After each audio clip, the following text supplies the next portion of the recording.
occupation, all the while worsening the domestic worklessness crisis. For heaven's sake, I mean, have you ever seen such a useless pile of dung running a country? I'm sorry, but I'm afraid that's about as nice as I can be. Our international editor, Isabel Oakeshott, is with us, and I'm also joined by the leader of the Social Democratic Party, William Clouston.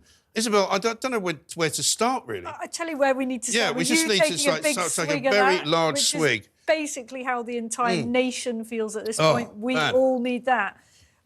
Yeah, it's not helping. Let's start with the whole migrant situation, shall we? Because this whole idea that growth, if there is going to be any, is going to be driven by importing yet more people seems to me completely economically illiterate. Yeah. Because thus far, growth has not been driven by the migrant population. If you actually look at how many... It would be, by the way, if we were only importing people who were very high skilled and very determined and paying a lot of tax and working very, very hard.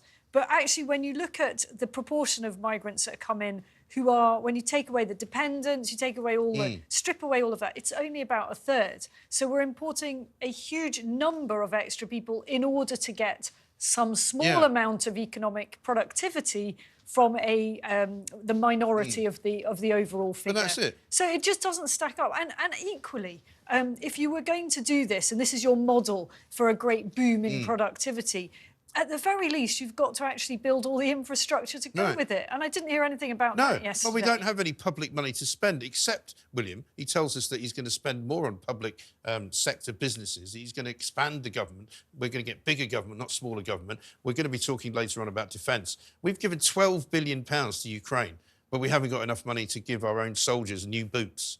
It's all upside down. Yeah, I think the people that govern us don't realise how serious this is. Yeah. We talk about the money for Ukraine, but there's $10 billion being spent on illegal migrants also. And that's going to go up, isn't it? You could basically provide permanent housing for over 100,000 British people for that, and they don't do it. Now, this is a government that's completely at the end of the line. There's nothing there. I think most of them are thinking about what they're going to do after they leave government, and the thing is a shambles. But just as Isabel said on the migration issue, migration of this type is basically an addiction. It's a short-term fix. It's like the drug of debt. It's a short-term fix to deal with a lack of labour market planning.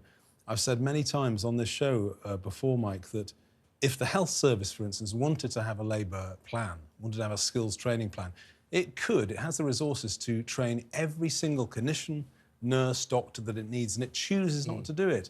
It chooses not to do it because we're governed by people that are hostile to planning. Yeah. It's also completely topsy-turvy. I mean, it's completely insane to import lots of extra people whilst allowing your own population, a significant proportion of it, to do absolutely nothing. Yeah. I mean, the figure that I find I'm sort of most exercised by is the 18 to 24-year-olds, because there's about 500,000 of those who are economically inactive and taking benefits. And I just don't think... And who've never basically worked at all. You're not doing them any favours by saying, actually, we, the state, are going to look after you while you flop around doing nothing. That's not going to build them any kind of future. These kids have got to be given a route out of it, and government's got to be part of that. You've got to, even if it's a day a week, it starts... Is it still a kind of a sectoral problem in terms of where you are in the country? Because in some parts it's better than others. Oh, that's true. There's a geographical spread, but it's a post-COVID thing. But, you know, there are a lot of kids are able to stay at home and the state pays for it. Get them out compulsorily for a day a week and just get into the real world out of staying at home. I would just have a cut-off point. I mean, that's not very difficult. Just say, look, you've got benefits for 3 months. After that, that's They do it in America. 6 months or else you're on the streets. Now, you might say, well, unfortunately, there's a lot of people on the streets. But, you know, you can't continually, as Isabel says, subsidise laziness. No, but the mathematics don't work. I mean, you've got 5.5 million people on now to work benefits. There's a long tail in this. I've said this before, Mike, that you know, a lot of this is a consequence of deindustrialisation. These in the Midlands and the North, you've got towns that have 20% of adults economically inactive. Birmingham, Middlesbrough, Hartlepool, and this is partly a cause of just closing the factories and shipping the jobs abroad. There's nothing for them to do. Nothing. No, and it's partly industrial strategy. I've said before, it's very, very costly to do what they've done, to be indifferent to what we make But this is the problem, isn't it, Isabel? I mean, all we seem to have in terms of a growth area is the public sector. Or because Deliveroo, everywhere you look, Uber Eats or Deliveroo, Right. Basically ferrying small quantities of food around for people who are too lazy to go out and get it themselves. Right. I mean, and many this of is those, not productive. and also many of those people are illegal migrants. They arrested a lot of 20 Deliveroo drivers in Brighton. This was a few months back. They were all illegal migrants, every single completely. one. This is an absolute racket. Something that I've written about, I've talked about before. It is the whole subcontracting of accounts. So you get a legitimate person to have the account, they sub it out to an illegal migrant. Have you ever wondered why so many of them go round with their faces obscured? Well, people that use the services a lot, because I actually don't, funnily enough, say that you've got some guy's name on the message that's coming, different and to then the some person woman who turns turns up. up. Yeah. Completely different person. Of course, yeah. Meanwhile, the public... But why is this government and why are the powers that be here It's not a government. so seemingly useless